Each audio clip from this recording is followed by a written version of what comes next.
Wielka Warszawska jest rozgrywana od końca XIX wieku i to jest jej olbrzymi atut, bo niewiele eventów sportowych ma tak długą tradycję.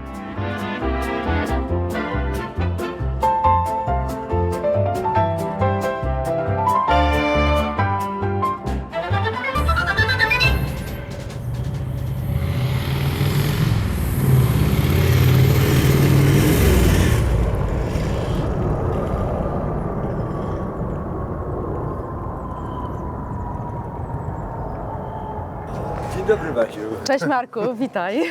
Warszawa jeszcze śpi, a my jesteśmy na najpiękniejszym zielonym torze w Europie. Modernistycznym, Tak.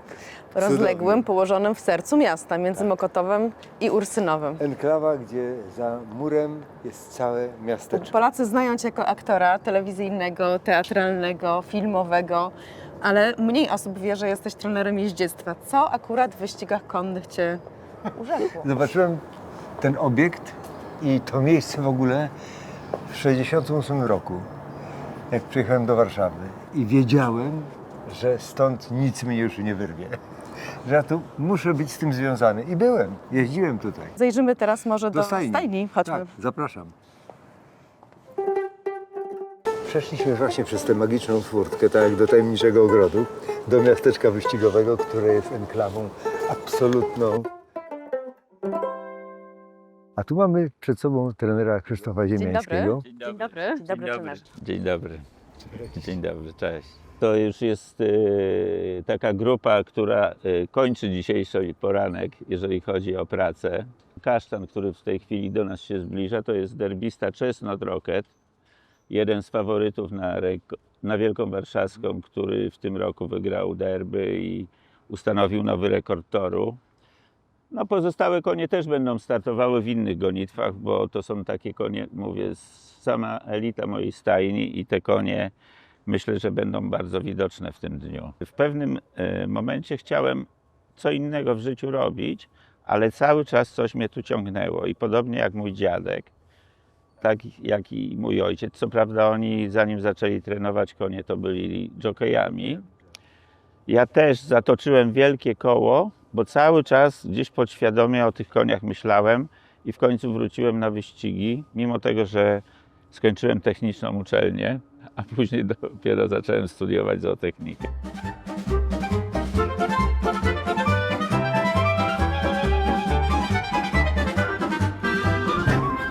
Wielka Warszawska jest takim dniem szczególnym. No wszyscy warszawiacy, można powiedzieć, są wtedy, którzy interesują się jeździectwem. Poza tym jest to porównanie roczników. W tej gonitwie spotykają się wszystkie roczniki i wyłaniają najlepszego konia. I często jest tak, że zwycięzca Wielkiej Warszawskiej jest później uznawany koniem roku. No jest to marzenie każdego właściciela, każdego trenera. Mnie udało się wygrać 3 razy. No to jest naprawdę przeżycie niesamowite, bo każdą chwilę z tego dnia, z każdego zwycięstwa pamiętam i naprawdę jest to coś wspaniałego.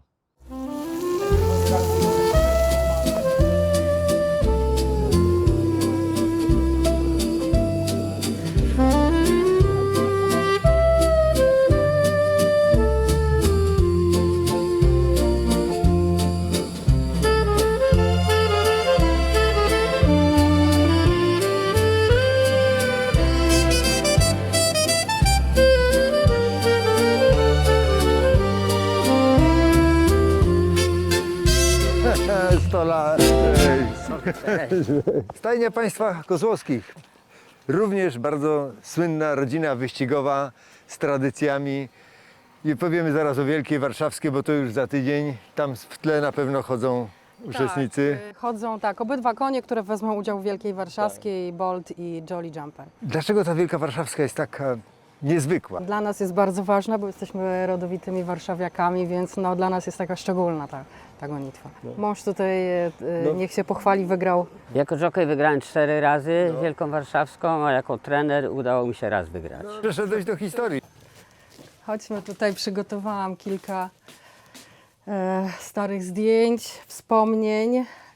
A tu mam taką szczególną niespodziankę dla Ciebie, proszę bardzo. mój Boże, Kasiu, dziękuję. Indus. To jesteśmy my. Także Początek lat 90. Początek lat 90., tak. Koń Indus. Uczyłeś mnie skakać tam wtedy. No mój Boże.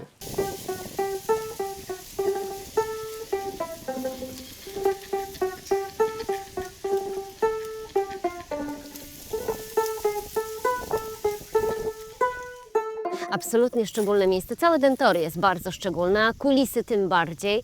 Natomiast to miejsce jest absolutnie wyjątkowe. Wiemy doskonale, warszawiacy na pewno to wiedzą, ale z historii wyścigów wiemy, że pierwsze wyścigi były na polu mokotowskim. Potem zostały przeniesione tutaj na Służewiec. W latach 20. już rozpoczęła się budowa tego toru tutaj na Służewcu. No i ta kapliczka jest takim miejscem, takim pamiątką tak naprawdę tego, co się działo na polach mokotowskich, a później ufundowana przez trenerów, pracowników wyścigowych, została przeniesiona tutaj na Służewiec i dumnie stoi i jest takim symbolem tego, że wyścigi są w Warszawie już od bardzo, bardzo lat. Jak rozmyślałam na temat Wielkiej Warszawskiej, pomyślałam, jak bardzo ona się przez te lata nie zmieniła, a zarazem bardzo zmieniła, bo z jednej strony to jest kultowe miejsce, sam tor Służewiec i kultowy dzień, żeby tutaj być, bo Wielka Warszawska to w zasadzie cały dzień, to nie jest tylko jedna gonitwa, tylko całe święto wyścigowe. Tak naprawdę w 2025 roku to jest 80. edycja, więc kawał historii tego wydarzenia, tej gonitwy, ale z drugiej strony Wielka Warszawska już od kilku lat stała się tak naprawdę międzynarodowym wydarzeniem, które pokazuje, że polskie wyścigi są na świecie rozpoznawalne, są znane i nie tylko utożsamiamy się z tym jako warszawiacy, jako miłośnicy wyścigów, ale w ogóle jako kraj europejski, ważny kraj wyścigowy. Tutaj za murem toru Służewiec mieszka ponad 800 osób i 400 koni. Większość z osób, które tu mieszkają, związana jest z pracą w stajniach wyścigowych. Do tej pracy, jak i na wyścigi, też przychodzą ludzie z okolicznych dzielnic, z Ursynowa czy ze Służewca, który jest za naszymi plecami. Nieraz młodzież tutaj zagląda z ciekawości i tak zaczyna się ich pasja do wyścigu. na stałe. I zostają na stałe.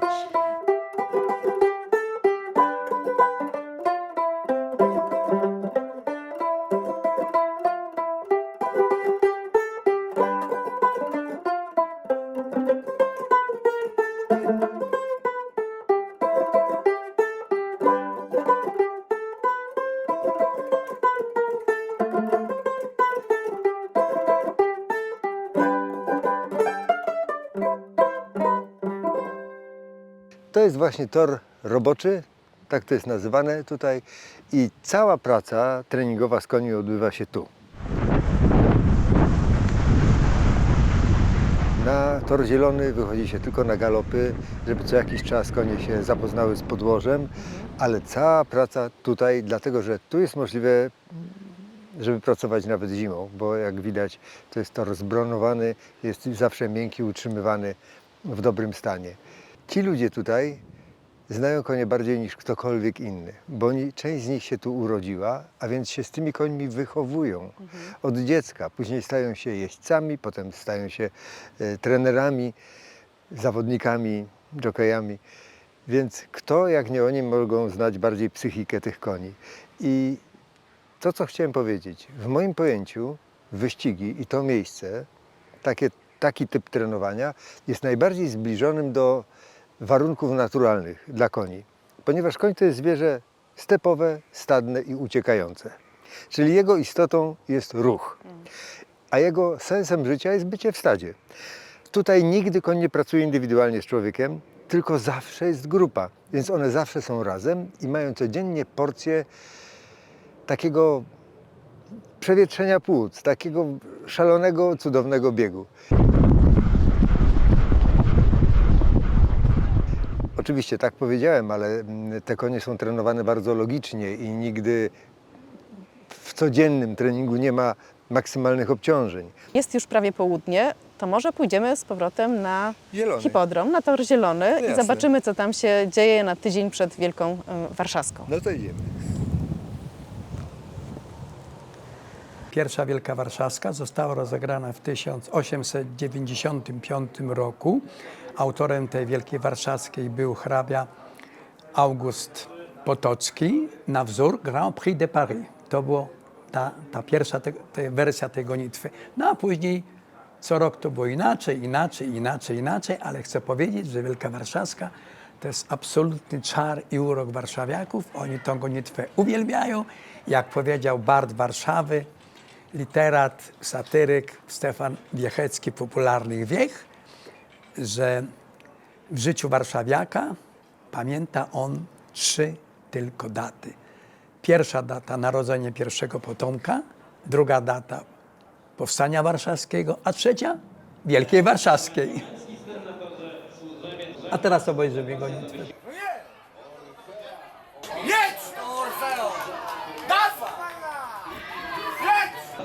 Przed chwilą widzieliśmy, jak bomba poszła w górę. Jest to jeden z obiektów, które też zostały tu przeniesione jeszcze z toru na polu mokotowskim. Dokładnie. Słyszałam też, że jest pan równolatkiem toru Służewiec. Czy to prawda? I dobrze pani słyszała, jestem rówieśnikiem toru wyścigowego na Służewcu. Rodziłem się w 1939 roku. O, tam, gdzie te wysokie domy są i drzewa. Czyli do wyścigów miałem, ja wiem, może kilometr. Historia wyścigów i Warszawy bardzo się splatają, bo to z jednej strony wspaniale, że państwo pozyskało niepodległość, Warszawa stała się znowu stolicą, ale to oznaczało dla wyścigów i małego lotniska, które było wtedy już na polu mokotowskim, konieczność wyprowadzki z serca Warszawy. W latach 20. ziemia została zakupiona, natomiast główna część budowy została zrealizowana w drugiej połowie lat 30. Tor Służewiecki jest jedynym czynnym torem wyścigowym w Europie, który jest zbudowany w stylu właśnie modernistycznym, późnego modernizmu, takiego rzeczywiście czystego, z wszystkimi charakterystycznymi cechami właściwymi dla tego stylu, a więc z przeszkleniami, z lekkimi brymami, Relingami. nawiązaniami też do stylu okrętowego.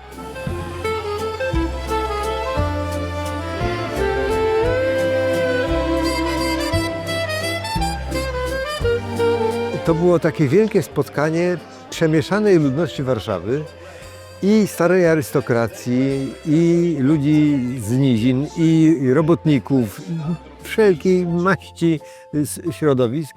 Tutaj to było sfraternizowanie takie.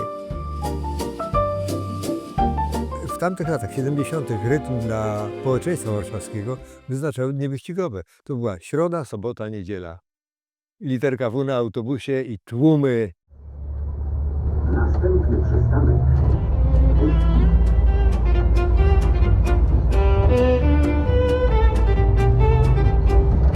Następny przystanek.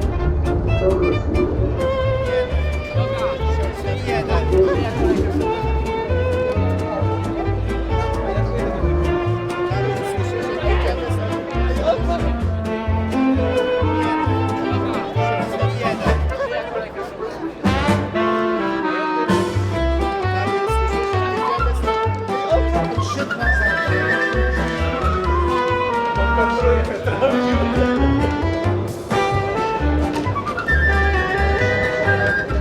Wielka Warszawska jest dla mnie świętem, tak? Specjalnie przyjechałem, mam dom nad jeziorem 150 km, stąd specjalnie przyjechałem na Wielką Warszawską. Bardzo podoba nam się ten klimat retro, który tutaj obowiązuje dzisiaj. Kapelusze tak, kapelusze, stylizacje. Na Wielkiej Warszawskiej trzeci raz z rzędu. Natomiast jeżeli chodzi o wyścigi, no to bywam od 15 lat mniej więcej. Raczej sporadycznie, ale bardzo mi się podoba, jak ta impreza z roku na rok się zmienia i rozwija. Jest coraz więcej infrastruktury, więcej miejsc, żeby poznać nowych ludzi, coś zjeść dobrego i fantastyczna impreza. I to konie przede wszystkim, prawda? No konie. No i wszystkie znakomite koleżanki, koledzy, którzy przyglądają się tutaj obejrzeć to widowisko. Lubię te emocje wyścigowe zasadniczo, więc ja nie chodzę tylko na Wielkie Warszawskie. Czasami przychodzę zwykły dzień wyścigowy, pooglądać sobie, poobstawiać i przegrać pieniądze, jak już wspomniałem. Ale uwielbiam też, że ludzie się na przykład stroją, że się przychodzą i tak niecodziennie ubierają. No to jest coś takiego wyjątkowego. No. Jak nam się prawie się człowiek ubiera. Wielka Warszawska to święto nie tylko dla wielbicieli jeździectwa, ale dla samych jeźdźców i również mody. Ja jako pilot samolotowy i okazjonalny jeździec, a również przedstawicielka rodu koniarzy, prawnuczka pułkownika kawalerii, uwielbiam tu być. Ze względu na modę również. Bo Wielka Warszawska to nie tylko konie, nie tylko wyścigi, ale piękne stylizacje, no i oczywiście parada kapeluszy.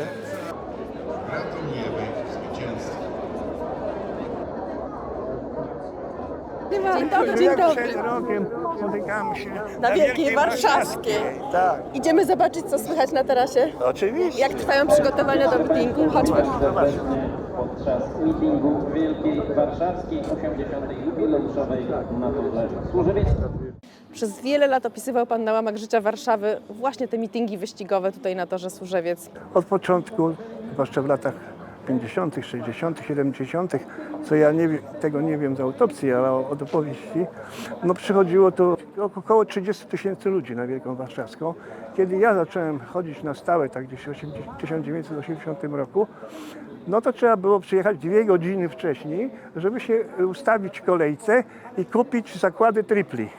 Także ta gonitwa była taka, jakby powiedzieć, Wielka Warszawska była ważniejsza od derby. Taka pisarka Joanna Chmielewska, która pisała wiele kryminałów, napisała też taki podszyty kryminałem taką książkę Wyścigi, gdzie między innymi pada takie zdanie, że na wyścigach to przede wszystkim trzeba grać na pochodzenie. Czyli tu pochodzić, tam pochodzić i zawsze się czegoś człowiek dowie. Czyli życie społeczne, kontakty. Tak, oczywiście przede wszystkim serce polega na, znaczy tych wyścigów polega na tym, że na przykład ja się całą zimę czekam na te wyścigi, bo potem przez pół roku no, jestem w gronie znajomych.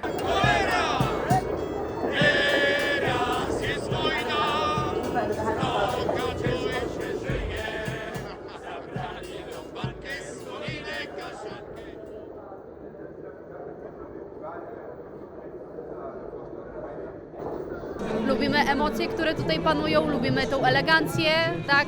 Spoglądać na te stroje, po prostu atmosfera jest przecudowna, można się cofnąć do starych lat warszawskich, co bardzo sobie cenimy. Zresztą tutaj rodowity warszawiak, także miło się cofnąć do korzeni na pewno. A mi jako osobie, która nie jest warszawianką, naprawdę fajnie trochę liznąć tej kultury. Nieprzespana noc zazwyczaj przed takim dużym wyścigiem, bo to jednak koń jest faworyzowany i różnie to bywa. Moje serce jest przy twoim kasztanku. No, ja nie mogę faworyzować żadnego z koni. Kasztanek się czuje bardzo dobrze i Bremen też się czuje bardzo dobrze. No, Kasztanek to jest koń, który wygrał 2 bardzo duże wyścigi w Polsce, można powiedzieć najważniejsze dla koni 3-letnich do tej pory. Natomiast Bremen to jest koń takiej klasy międzynarodowej. Jak się danego dnia dobrze czuje, to potrafi zdziałać cuda. Zaskoczyć. Tak. No dobra, to idę siodłać w takim razie. Dobra. Do zobaczenia. Trzymaj się.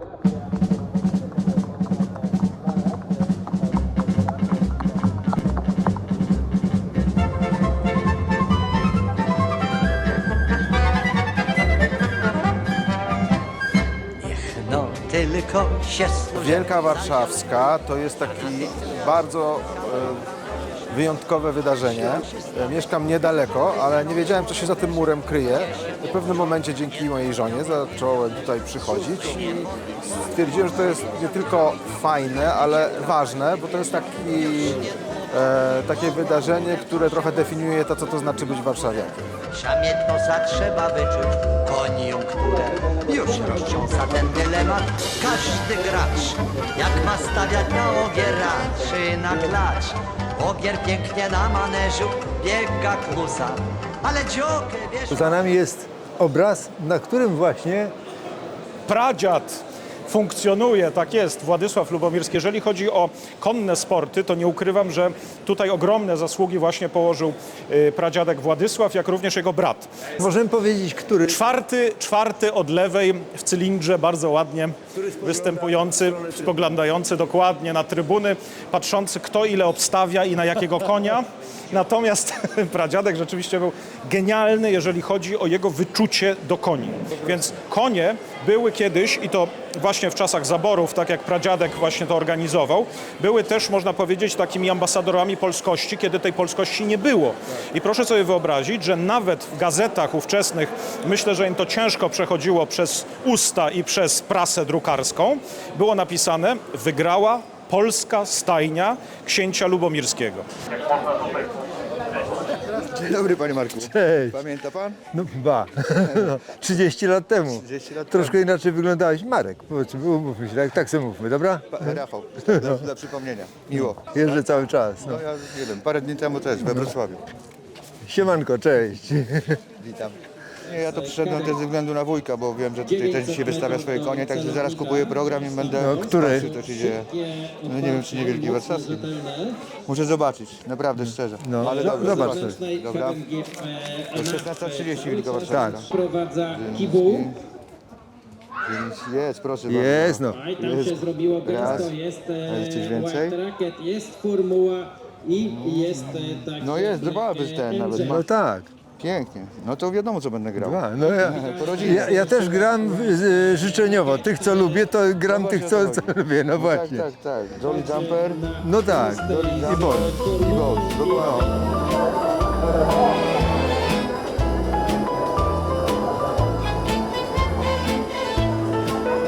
Dziękujemy. Witam, proszę Halo, bardzo. nieukochana, dzięki. Dzisiaj mamy głównie Kocioł, bardzo dużo, kocioł bardzo zupełnie, dużo no. gości, kocioł, ale bardzo miła atmosfera. Tak, żeby tak było w każdy dzień wyścigowy, to byłoby pięknie. Zapraszamy Tak, każdy dzień.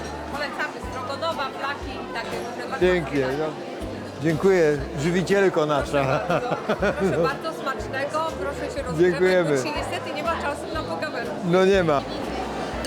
No, mamy nareszcie tego Strogonowa Aliny. Musimy mieć siły na drugą połowę, bo jeszcze Wielkiej Warszawskiej nie było. Ale to już za godzinę. Tak. No. Się musimy uwijać.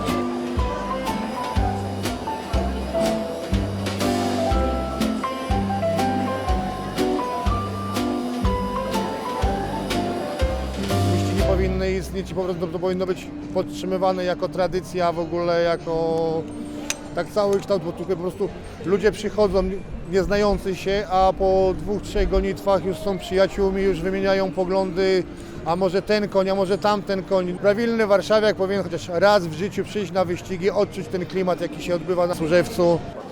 Tak sobie patrzę na tego Bolta. Widziałem go w karuzeli tydzień temu. No, trener mówi, że wypoczęty w formie ma szansę, nie?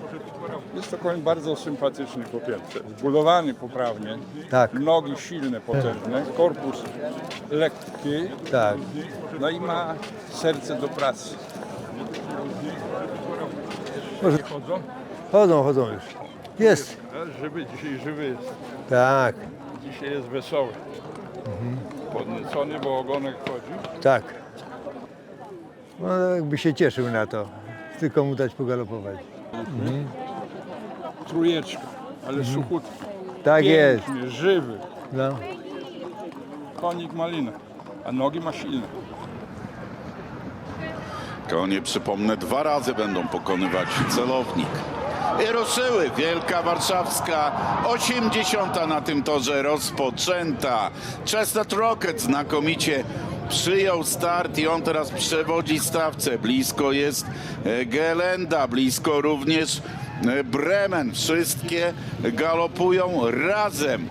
I na prostą wyprowadza przy kanacie Montenegrin, atakowany przez Bremena. Bremen wysuwa się na prowadzenie. Bremen Bremen z pola finiszują. Chestnut Rocket i Bolt, ale Bremen 250 metrów do celownika. Bremen utrzymuje prowadzenie przy kanacie Lady Monia i Smoke Plum. Bremen atakuje Jolly Jumper. Jolly Jumper zbliża się do Bremena, ale Bremen zwycięża w gonitwie. Drugie miejsce Jolly Jumper. Na trzeciej pozycji Bolt.